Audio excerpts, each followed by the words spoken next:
आइए आज कुर्बानी के पीछे छिपे उस गहरे और ऐतिहासिक सफर को करीब से समझते हैं। सोचने वाली बात है, क्या सच्ची कुर्बानी सिर्फ एक रस्म है या इसका कोई बहुत गहरा अर्थ है। 84 साल के लंबे इंतजार के बाद बेटा नसीब हुआ, लेकिन फिर शुरू हुआ अकल्पनीय परीक्षाओं का दौर। पहला और बेहद कठिन आदेश आया, अपने ही परिवार को एक सुनसान बंजर रेगिस्तान में छोड़ देने का। सोचिए, एक बेबस माँ टूटे दिल के साथ जवाब तलाशती हुई तपते रेगिस्तान में 9 किलोमीटर तक दौड़ती रही। उनकी आस्था बेमिसाल थी।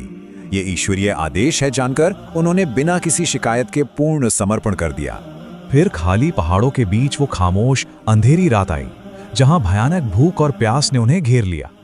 बच्चे की जान बचाने के लिए पानी की हताश तलाश में सफा और मरवा के बीच 7 चक्कर लगाए गए।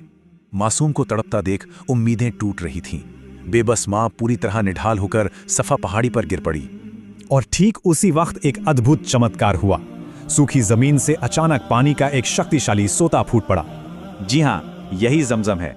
इस पवित्र जल ने रेगिस्तान को जीवन दिया और ये आज भी बह रहा है। पानी देखकर पक्षी आए, फिर एक गुजरता काफिला रुका और बस यहीं से पवित्र मक्का शहर की शुरुआत हुई। सालों बाद इब्राहिम लौटे, पर मुलाकातें दर्दनाक रूप से छोटी थीं। उन्हें सवारी से उतरने तक की इजाजत नहीं थी। फिर लगातार 3 रातों तक आश्चर्य भरे सपने आए। ये ईश्वरीय आदेश थे जो सबसे बड़ी कुर्बानी मांग रहे थे।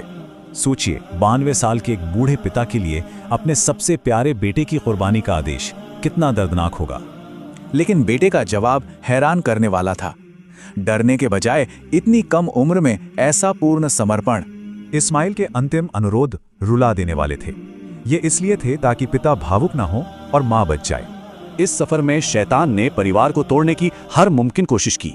उसने प्यार, दुख और डर को उकसाया।